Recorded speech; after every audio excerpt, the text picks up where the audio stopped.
Good morning to all of you. स्वागत है आप सभी का आपके यूट्यूब चैनल एमएसटीम एजुकेशन में।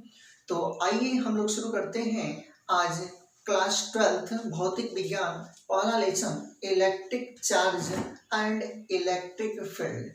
तो हम लोगों ने पिछली वीडियो में पढ़ लिया था कि इलेक्ट्रिक डाइपोल क्या है और डाइपोल मोमेंट क्या है, वैद्युत द्विध्रुव क्या है और वैद्युत द्विध्रुव का आघूर्ण क्या है। तो आइए आज हम लोग शुरू करते हैं कि आज का यह टॉपिक है कि वैद्युत द्विध्रुव के कारण उत्पन्न वैद्युत क्षेत्र की तीव्रता यानी कि intensity of electric field due to electric dipole. ये क्या है, आइए इसको हम लोग समझने का प्रयास करते हैं, क्योंकि इस टॉपिक से बोर्ड एग्जाम में क्वेश्चन बनते हैं या कभी कभी इसका डेरिवेशन दे देगा आपको कि इसका डेरिवेशन करिए, तो बहुत इंपॉर्टेंट रहेगा हम लोगों के लिए। तो इस वीडियो को अंत तक देखें, लाइक और सब्सक्राइब करें। तो आइए हम लोग शुरू करते हैं कि वैद्युत द्विध्रुव के कारण उत्पन्न वैद्युत क्षेत्र की तीव्रता क्या होती है। तो एनसीईआरटी बुक के अकॉर्डिंग, चूंकि पहले जो किताबें थी प्राइवेट जो बुक चलती थी उनमें वैद्युत द्विध्रुव के कारण उत्पन्न वैद्युत क्षेत्र की तीव्रता 3 स्थितियों में ज्ञात करते थे। पहली स्थिति है अक्षीय या अनुदैर्ध्य स्थिति में, दूसरा है निरक्षीय या अनुप्रस्थ स्थिति में, और तीसरी जो थी उसका नाम था कि किसी भी बिंदु पर उत्पन्न वैद्युत क्षेत्र की तीव्रता। लेकिन परीक्षा की दृष्टि से बहुत इंपॉर्टेंट 2 पॉइंट है, एक को निकाल दिया गया है, तो हम इन दोनों पे ही चर्चा करेंगे। यदि आप कहेंगे कमेंट करेंगे तो मैं तीसरा भी बता दूंगा।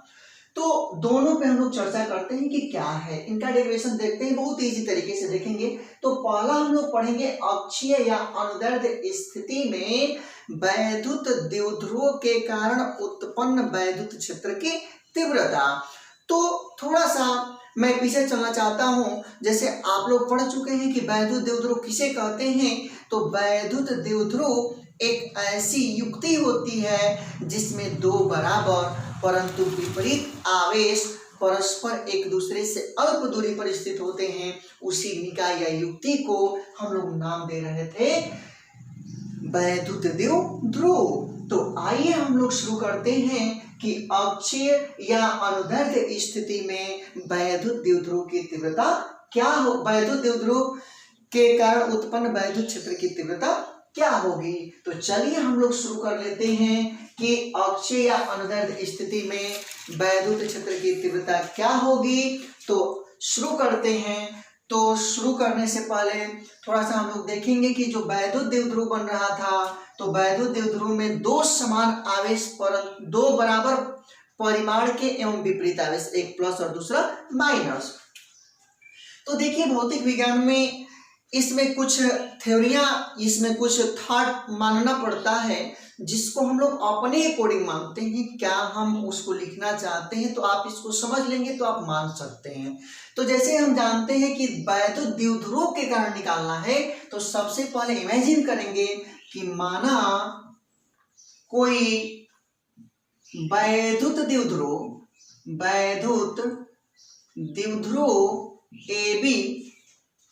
AB minus Q plus Q आवेश से मिलकर बना है, जिसका मध्य बिंदु O तथा इनके बीच की कुल दूरी 2L है। यानी कि माना कोई वैद्युत द्विध्रुव AB minus Q plus Q आवेश से मिलकर बना है, जिसे ध्यान देंगे, जिसे K परा वैद्युतांक वाले माध्यम में रखा गया है, जिससे स्मॉल r मीटर की दूरी पर स्थित बिंदु P पर वैद्युत क्षेत्र की तीव्रता फाइंड करनी है, तीव्रता ज्ञात करना है।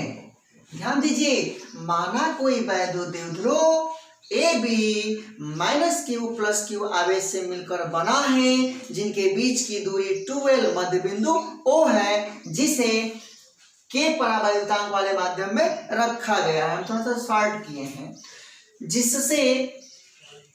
जिससे r मीटर की दूरी पर स्थित बिंदु P पर वैद्युत क्षेत्र की तीव्रता ज्ञात करनी है।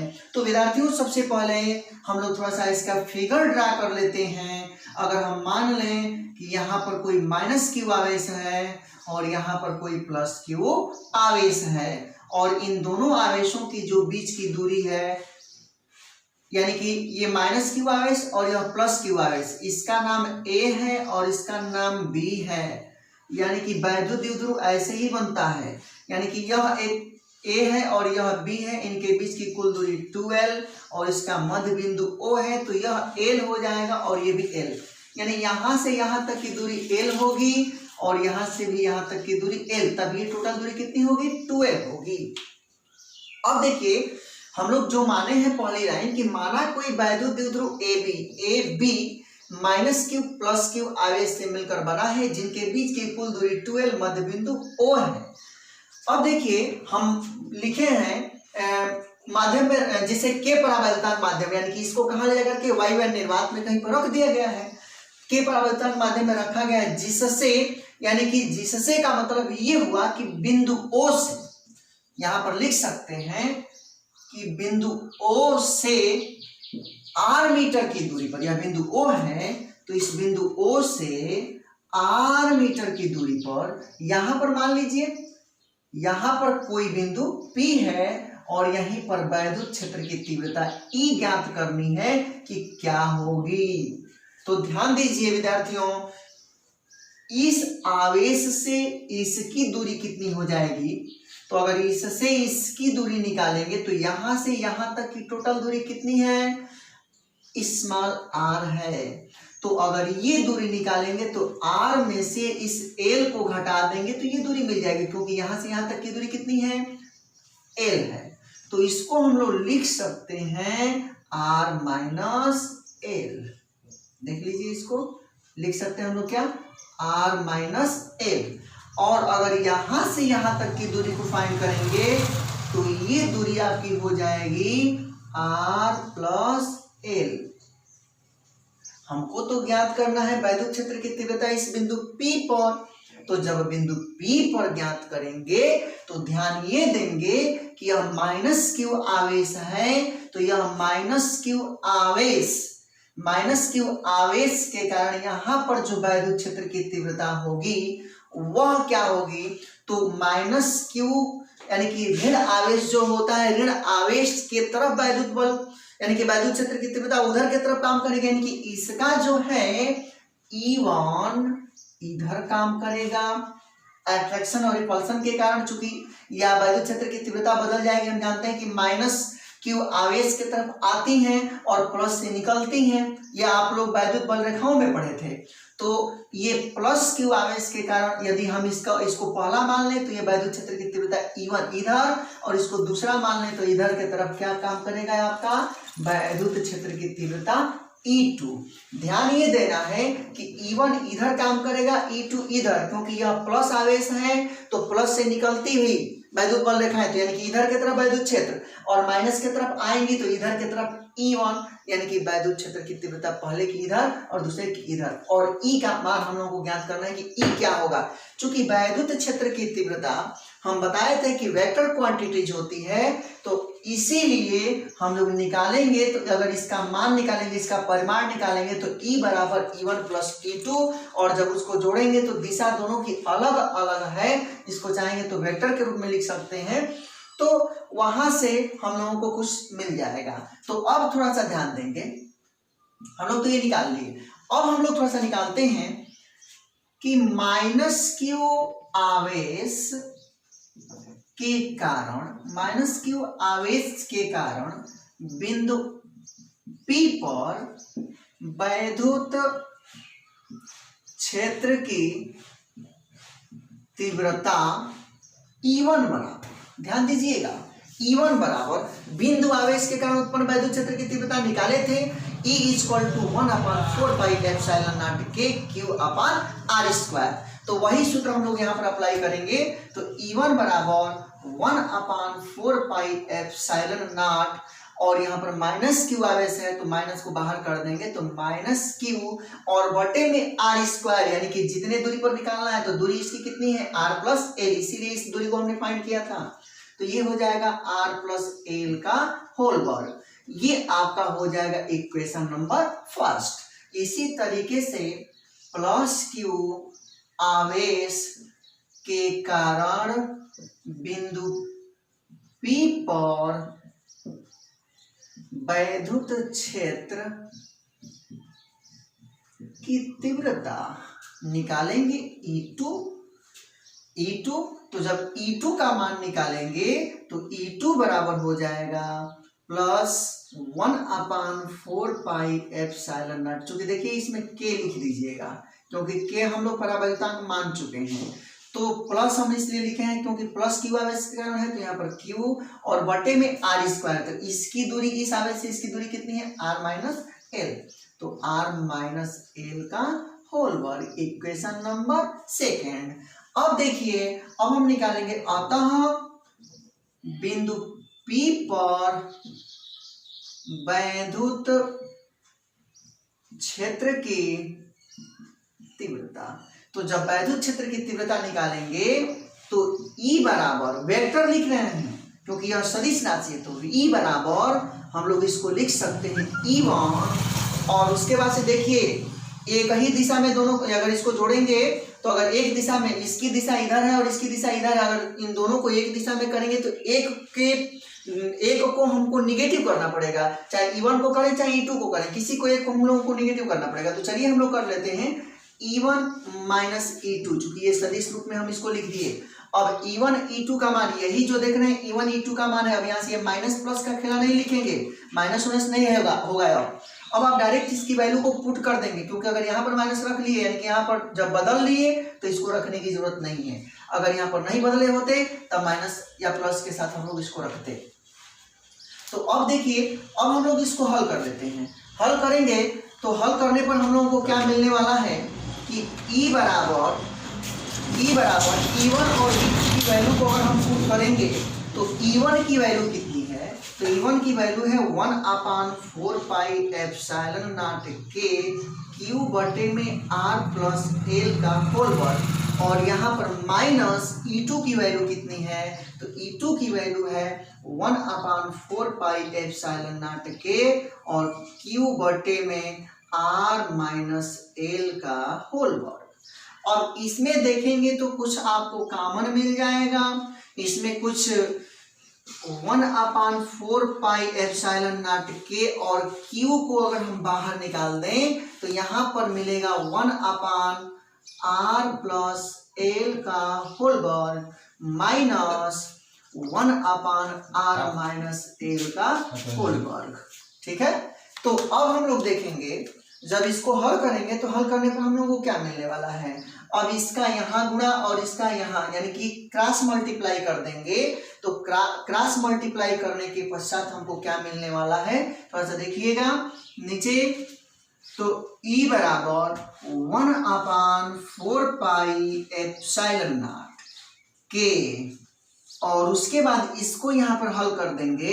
तो अब देखिए मैं डायरेक्ट थोड़ा सा यहाँ लिख करके और इसको a माइनस बी के होल स्क्वायर पे तोड़ दे रहा हूँ और इसको a प्लस बी के होल स्क्वायर पे तोड़ दे रहा हूँ। आप इसको समझने का प्रयास करिएगा। तो ये हो जाएगा आर स्क्वायर और a माइनस बी पर तोड़ेंगे तो plus L square minus 2RL, ध्यान देंगे माइनस 2RL। और यहाँ पर प्लस माइनस है, सॉरी माइनस है तो माइनस रहने दीजिए और ये इधर चला जाएगा तो ये प्लस वाला है तो इसको तोड़ेंगे तो R square plus L square minus 2RL। ध्यान दीजिएगा, देखिए इसको तोड़ेंगे a प्लस बी पर और इस माइनस से गुणा होगा तो इसके सारे मान के किस में आ जाएंगे, माइनस में आ जाएंगे। अब वहां से इसको हल कर लेंगे और नीचे कितना हो जाएगा, देखिए नीचे जब हल करेंगे तो r प्लस एल का होल वर्ग इंटू आर माइनस एल का होल वर्ग। तो चलिए इसको हम ऐसे ही अभी लिख दे रहे हैं, r प्लस एल का होल वर्ग और r माइनस एल का होल वर्ग। तो अब देखिए अगर इसी को हल करेंगे तो ये दो मान यहां से कट जाएंगे। जब ये दो मान कट जाएंगे तब जाकर के आपको क्या मिलेगा, तो थोड़ा सा देख लेते हैं इधर कि क्या हम लोग को मिलने वाला है। तो E बराबर तो E का मान हम लोग निकालते हैं बराबर, जब E का मान है तो E का मान इतना हो गया। अब इसको हम लोग हल करेंगे तो देखिए इसमें हम लोगों को क्या मिलेगा, तो E बराबर 1/4 पाई एप्सिलॉन नॉट के, और उसके बाद से देखिए यहाँ पर Q छूटा हुआ है, Q छूट गया है, तो उसके बाद से यहाँ पर हो जाएगा Q, और ऊपर देखिए हम लोगों को क्या मिल रहा है, -2RL और -2RL, तो -4RL, और नीचे वाले को जब हल करेंगे हम लोग तो ये हो जाएगा r² माइनस l², और इस पूरे का वर्ग हल करके देखेंगे, इतना नीचे वाले को कैलकुलेट करेंगे तो इसकी वैल्यू आ जाएगी। अब देखिए अब हम लोग इसको क्या लिखेंगे, अब चूंकि इतना मान हो गया तो हम लोग जानते हैं कि 2QL अच्छा है -2QL वैद्युत द्विध्रुव में पढ़े थे, ये बराबर होता है किसके, P के। तो इस यहाँ पर देखिए यहाँ पर 4 है तो 4 को 2 गुणे 2 लिख सकते हैं, Q है ये है, L है ये है, तो हल करेंगे इसको तो E बराबर 1/4 पाई एप्सिलॉन नॉट, और उसके बाद से 2, और इसी को अगर हम लोग हल करेंगे, यहाँ पर थोड़ा सा समझ लीजिएगा, अगर इसी को हल करेंगे तो 4QRL माइनस में, तो इसको हल कर सकते हैं ऐसे 2 गुणे -2QL इंटू आर, और इतने को हम क्या लिखते हैं, तो इतने को P लिखते हैं, तो यही हो जाएगा 2PR, ध्यान दीजिएगा 2PR लिख सकते हैं, तो इसीलिए हम इसको लिख दे रहे हैं 2PR बटे में r² माइनस l² और इसका वर्ग। अब देखिए यदि यहां पर हम लिख दें कि यदि r is greater than l, r का मान जो है l से बड़ा है, तो हम लोग इसको लिख सकते हैं कि r² is very very greater than l², तब l² के मान को उपेक्षणीय मान करके छोड़ देंगे, बहुत छोटा हो जाएगा मान। जब l² का मान बहुत छोटा हो जाएगा तो l² को छोड़ देंगे, और जब l² को छोड़ देंगे तब यहाँ पर क्या मिल जाएगा, r² और इसका वर्ग यानी कि r का पावर 4, तो ये हो जाएगा E बराबर 1/4 पाई एप्सिलॉन नॉट के, और उसके बाद से ये हो जाएगा 2PR और बटे में r का पावर 4, ये एक कट जाएगा यहाँ से, तो एक कटेगा तो यही मिल जाएगा हम लोगों को E बराबर 1/4 पाई एप्सिलॉन नॉट के और 2P बटे में RQ, यही हमारा सूत्र हुआ। ध्यान से इसको थोड़ा सा देख लेंगे। इसी को अगर सदिश रूप में अगर हम दर्शाना चाहेंगे, वेक्टर रूप में दर्शाना चाहेंगे, तो इसके ऊपर वेक्टर लगा देंगे और ये हो जाएगा 1/4 पाई एप्सिलॉन नॉट के और 2p, यह एक सदिश राशि होता है, और RQ। चाहेंगे तो k का मान 1 रख सकते हैं वायु निर्वात के लिए। तो ये अक्षीय स्थिति में वैद्युत द्विध्रुव के कारण उत्पन्न वैद्युत क्षेत्र की तीव्रता का सूत्र हुआ, यानी कि वैद्युत क्षेत्र की तीव्रता वैद्युत द्विध्रुव के कारण अक्षीय स्थिति में क्या होगी, तो E बराबर 1/4 पाई एप्सिलॉन नॉट के 2p अपन R की। तो आप इतने को नोट कर लीजिए या स्क्रीनशॉट ले लीजिए, उसके बाद इसका दूसरा हम बताते हैं। हाँ, तो अब हम लोगों को ज्ञात करना है कि निरक्षीय या अनुप्रस्थ स्थिति में वैद्युत क्षेत्र की तीव्रता वैद्युत द्विध्रुव के कारण निकालना है। तो हम लोग वही प्रोसेस, माना कोई वैद्युत द्विध्रुव AB -Q + Q आवेश से मिलकर बना है, जिनके बीच की दूरी 2L, मध्य बिंदु O है।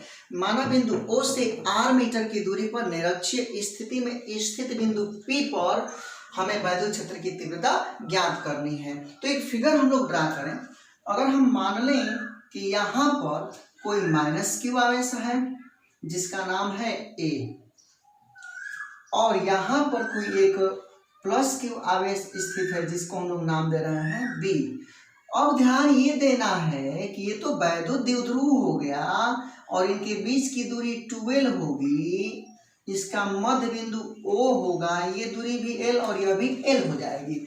अब हम लोग को निरक्षीय स्थिति में ज्ञात करना, इधर ज्ञात करेंगे चाहे इधर ज्ञात करेंगे तो ये अक्षीय स्थिति होगा, लेकिन या ऊपर चाहे नीचे दोनों में से कहीं भी ज्ञात करेंगे पॉइंट पे, ठीक इसके लंबवत r मीटर की दूरी पर, तो वह आपकी निरक्षीय होगी। तो चलिए हम ऊपर के तरफ यहाँ से ये स्मॉल r मीटर की दूरी पर स्थित यहाँ पर कोई बिंदु P है और इस बिंदु P पर हम वैद्युत क्षेत्र की तीव्रता ज्ञात करते हैं।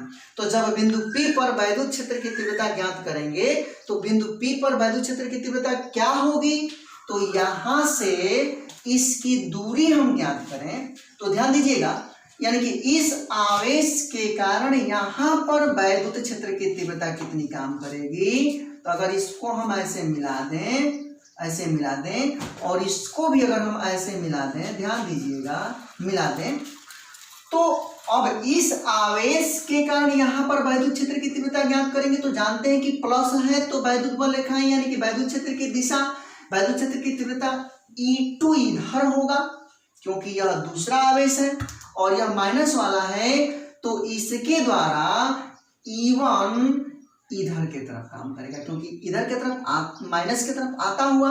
अगर इसी को थोड़ा सा हम और आगे बढ़ा दें, ये बिंदु P है, ऊपर बढ़ा देंगे तो ये ध्यान दीजिए, अगर यह एंगल थीटा है तो ये भी थीटा हो गया। अब उस कंडीशन में हमें वैद्युत क्षेत्र की तीव्रता ज्ञात करनी कि वैद्युत क्षेत्र की तीव्रता E बराबर कितना होगा। तो देखिए अगर यह थीटा डिग्री यहाँ पर क्रिएट करता है तो यहाँ का मान भी कितना हो जाएगा, थीटा होगा। जब ये वाला मान थीटा हो गया, ध्यान दीजिए, जब ये मान थीटा हो गया, उसी तरीके से अगर इसके साथ इसका निकालेंगे तो ये वाला भी मैथमेटिकल्स अगर रिलेशन लगाएं और निकालेंगे तो ये वैल्यू भी हमको थीटा मिल जाएगी, यानी कि यह एंगल भी थीटा। तो ध्यान ये देना है, E1 जो है इस E के साथ थीटा कोण बना रहा है और यह E2 जो है इसके साथ थीटा कोण बना रहा है। तो आप जानते हैं कि जिसके साथ एंगल क्रिएट होता है वो क्षैतिज होता है और उसके बाद वाला लंबवत होता है। तो इस E2 के और E1 के दो घटक होंगे, एक क्षैतिज घटक और एक लंबवत घटक। तो क्षैतिज घटक ये हो जाएगा और E2 के लिए लंबवत घटक ये, और E1 के लिए क्षैतिज घटक ये होगा और लंबवत घटक ये। तो ध्यान ये दीजिएगा कि क्षैतिज में कास होता है और लंबवत में साइन होता है, क्योंकि हम लोग निकालते हैं या जानते भी हैं, अगर इसी पॉइंट को अगर हम यहाँ बना लें और यहाँ बना करके अगर हम काउंट करें, अगर हम मान लें सपोज कि ये पॉइंट आपका E है, सपोज कर लीजिए, और ये थीटा है, अगर यहाँ से हम लंब डाल दें, ये आपका P हो जाए, इसको मान लीजिए, ये मान लीजिए, इसको भी मान लीजिए, कुछ भी आपको समझने के लिए बता रहे हैं। तो अगर यह थीटा है और ये जो है यहाँ से यहाँ तक ये E है, तो ये वाला मान निकालेंगे तो चूंकि ये आपका कर्ण हो गया, आधार हो गया, तो आधार बटे कर्ण करेंगे तो कास होगा, यानी कि कॉस थीटा बराबर आधार कितना हो जाएगा, तो PA और बटे में E, यानी कि PA बराबर हो जाएगा E कॉस थीटा। अगर आपका यह E है तब, या कुछ भी हो तो, यानी कि कास क्षैतिज का मान E कास थीटा निकला, ठीक इसी तरीके से अगर निकालेंगे लंबवत का भी मान तो निकल जाएगा। तो चलिए डायरेक्ट हम लिख देते हैं। अब देखिए इस E1 का क्षैतिज घटक ये, तो इधर के तरफ काम करेगा E1 कॉस थीटा और इधर के तरफ नीचे के तरफ काम करेगा E1 साइन थीटा। अब देखिए E2 का क्षैतिज घटक ये होगा तो इस पर काम करेगा E2 कॉस थीटा और ऊपर के तरफ ये लंबवत घटक काम करेगा E2 साइन थीटा। ध्यान देना है। तो अब हम क्या देख रहे हैं कि बिंदु P ये है और P पर वैद्युत क्षेत्र की तीव्रता इधर और इधरे के तरफ E1 और E2 दोनों की वैल्यू काम कर रही है। तो सबसे पहले हम इसके द्वारा और इसके द्वारा यहाँ पर वैद्युत क्षेत्र की तीव्रताएं ज्ञात कर लें। तो हम लोग लिख सकते हैं -Q आवेश के कारण बिंदु P पर वैद्युत क्षेत्र की तीव्रता E1 बराबर, ध्यान दीजिएगा, इसके द्वारा यहां पर वैद्युत क्षेत्र की तीव्रता E1 जो होगी, मैंने इस E1 की मैं बात कर रहा हूं, ये E1 कितना होगा, क्योंकि E1 निकालेंगे तो यहाँ पर E1 का मान रख देंगे, तो E1 का मान निकालेंगे तो सबसे पहले आपको चाहिए यहां से यहां तक की दूरी। तो ध्यान दीजिए, ये 90 डिग्री है तो इधर भी ये 90 डिग्री होगा। तो अब हम क्या कर सकते हैं कि यह एक समकोण त्रिभुज बन गया, यानी कि त्रिभुज ए ओ और P एक समकोण त्रिभुज है। तो आधार का वर्ग धन लंब का वर्ग बराबर कर्ण का वर्ग, और यानी यही मान निकालेंगे तो L स्क्वायर और धन R स्क्वायर, तो इसको लिख सकते हैं हम लोग R square R plus L square. तो ये वैल्यू इतना हो गया। उसी तरीके से इसको भी निकालेंगे तो यह भी निकलेगा R square plus L square. इसको समझिएगा थोड़ा सा उसको। तो E1 बराबर हम लोग निकाल सकते हैं 1/4 पाई एप्सिलॉन नॉट। E1 बराबर 1/4 पाई एप्सिलॉन नॉट, माइनस की वजह से तो माइनस रख लीजिए, कोई दिक्कत नहीं है, नहीं भी रखेंगे कोई बात नहीं। तो 1/4 pi epsilon not Q epsilon not, और यहाँ पर k हो जाएगा क्योंकि परावर्तक माध्यम रखा गया है, और उसके बाद से Q और बटे में R स्क्वायर। तो यहां से यहां तक की दूरी तो इतनी है, इसका वर्ग कर देंगे तो करनी हट जाएगी। तो ये हो जाएगा R square plus L square. ये आपका इक्वेशन फर्स्ट, करनी हटा दिए हैं क्योंकि जब वर्ग करेंगे तो करनी हट जाएगी। अब इसी तरीके से प्लस Q आवेश के कारण बिंदु P पर वैद्युत क्षेत्र की तीव्रता E2 बराबर 1/4 पाई एप्सिलॉन नॉट के, यहाँ पर भी, और Q और बटे में इसके लिए भी निकालेंगे तो वही चीज करनी हट जाएगी। तो ये भी R square plus L square, equation number second. अब ध्यान देंगे, चूंकि बिंदु P पर कुल वैद्युत क्षेत्र की तीव्रता E बराबर, हमको ये निकालना है, ये कितना काम करेगा, तो E बराबर E1 cos थीटा और धन E2 cos थीटा। कुछ विद्यार्थी कहेंगे इसको समीकरण हम 3 मान लें। अब समीकरण 3 में 1 और 2 का मान E1 E2 का मान रख दे रहे हैं। कुछ विद्यार्थी ये कहेंगे कि E1 cos theta E2 cos theta लिए हैं और E2 sin थीटा और E1 sin थीटा कहाँ गया। तो देखिए परिमाण में बराबर परंतु दिशा में विपरीत है। ऊपर की तरफ E2 है, नीचे की तरफ E1 है, तो ये एक दूसरे को निरस्त कर देंगे, अतः उसका हम अध्ययन नहीं करेंगे, वो खत्म हो जाएंगे, यानी कि एक दूसरे से निरस्त हो जाएंगे। अब हम लोग निकालेंगे तो E का मान, E1 का मान हम लोग निकाल लीजिए। तो E1 का मान यहाँ पर निकला है तो इसी को रख देंगे, माइनस चिन्ह नहीं रखेंगे क्योंकि ये ऑलरेडी एक दिशा में एक ही डायरेक्शन में हो गया है, तो यहाँ पर चिन्ह रखने की जरूरत नहीं है और इसको बदलने की भी जरूरत नहीं है। तो E1 बराबर 1/4 पाई एप्सिलॉन नॉट के और Q। ध्यान दीजिए इसमें इतना मान है और उसके बाद से यानी कि E1 का मान इतना होगा और E2 का भी मान, यानी कि E1 और E2 दोनों की वैल्यू देखिए, दोनों की वैल्यू सेम है। जब दोनों की वैल्यू सेम है तो हम इतने को पूरे को कॉमन कर सकते हैं, और जब पूरे को कॉमन कर देंगे तो देखिए क्या मिलेगा, या दोनों को हल कर दीजिए, चलिए वैसे ही कर देते हैं। Q और बटे में R स्क्वायर का मतलब हो जाएगा R square plus L square, और ये हो जाएगा cos theta plus 1/4 pi epsilon not के Q बटे में R square plus L square. हल करेंगे तो E बराबर 1/4 पाई एप्सिलॉन नॉट के, और देखिए इसको लिख देंगे, दोनों को जब जोड़ देंगे तो जोड़ने पर आपको क्या मिल जाएगा, यानी कि इतना और इतना दोनों सेम है, सर यहाँ पर cos थीटा छूटा हुआ है, दोनों को जोड़ेंगे सेम है तो ये हो जाएगा 2Q, और उसके बाद से ई का मान यानी कि इन दोनों को ऐड कर रहे थे तो कितना मिल रहा था, ई बराबर 1/4πε0 और 2q बटे में R square plus A square into cos theta, इतना ही होगा दोनों को जोड़ेंगे तो। अब देखिए हम लोग यहाँ काउंट कर सकते हैं, चूंकि कॉस थीटा की वैल्यू निकाल सकते हैं कि कॉस थीटा की वैल्यू कितनी होगी। अगर इसको ले लें चाहे इसको ले लें, कोई भी ले लें, तो कॉस थीटा बराबर होता है आधार बटे में कर्ण। तो आधार कितना होगा l और कर्ण कितना है √L² प्लस आर स्क्वायर। तो इसको लिख सकते हैं स्मॉल l और बटे में √R² प्लस L²। अब इसी वैल्यू को यहाँ रख दें, रखेंगे तो E बराबर 1/4πε0 और उसके बाद से 2q बटे में R² प्लस L² और इंटू कॉस थीटा के जगह पर L और बटे में √R²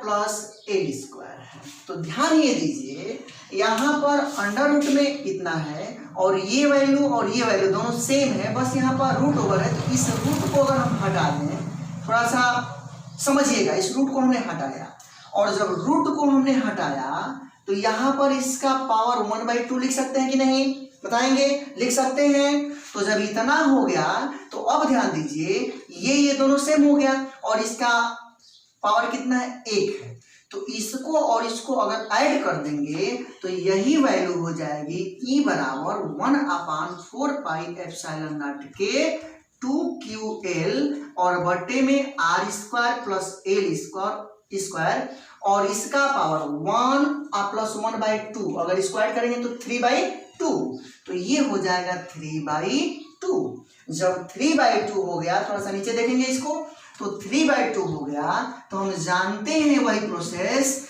कि R is greater than L। तो R² is very greater than L²। तो L² को नगण्य मान करके, यानी इस वैल्यू को नगण्य मान करके छोड़ देंगे तो ये खत्म। अब R² और इसका पावर 3/2, तो स्क्वायर से ये 2 कैंसिल हो जाएगा। तो चलिए देख लीजिए इसको, तो ये हो जाएगा E बराबर 1/4πε0 के और उसके बाद से 2ql को क्या लिखते हैं, P लिखते हैं विद्यार्थियों। 2ql माने वैद्युत द्विध्रुव यानी कि स्मॉल p, यानी कि 2ql को हम लिख देंगे P और बटे में यहाँ से L² कैंसिल और R² है, देखिए R² और इसका पावर 3/2, तो ये कैंसिल हो जाएगा। तो ये कितना हो जाएगा, केवल RQ। तो ये हो गया RQ। ध्यान दीजिएगा, ये इतना हो गया। इसको वेक्टर फॉर्म में लिखेंगे तो वेक्टर E = 1/4πε0 के और वेक्टर P बटे में RQ। ये आपका हो गया, आप इसको नोट कर ले। और देखिए हम लोगों ने निरक्षीय स्थिति में ज्ञात किया कि E = 1/4πε0 के P/RQ और अक्षीय स्थिति में हम लोगों ने ज्ञात किया था तो यहाँ पर केवल आया था 2P। याद करने की जरूरत नहीं है, समझने की जरूरत है। यदि यह आपको समझ में आया तो आप इसे लाइक करें, सब्सक्राइब करें तथा साथ ही अगर कोई भी समस्या होती है इस पॉइंट में तो आप कमेंट करें और उसके बाद बताएं। वीडियो को लास्ट तक देखें और जो भी समस्या हो रही है कमेंट जरूर करें, आपकी समस्याओं का समाधान किया जाएगा। MS टीम एजुकेशन सदैव आपके साथ है, आप आनंद लीजिए और हमारे साथ जुड़े रहिए और इस चैनल को सब्सक्राइब करें, अधिक से अधिक इस वीडियो को देखें और इसका नोट्स बनाएं और जो भी समस्या हो तो आप हमें कमेंट करके जरूर बताएं। तो आज के लिए बस इतना ही, नेक्स्ट डे अगला टॉपिक हम लोग शुरू करेंगे। तो आज के लिए इतना ही, धन्यवाद।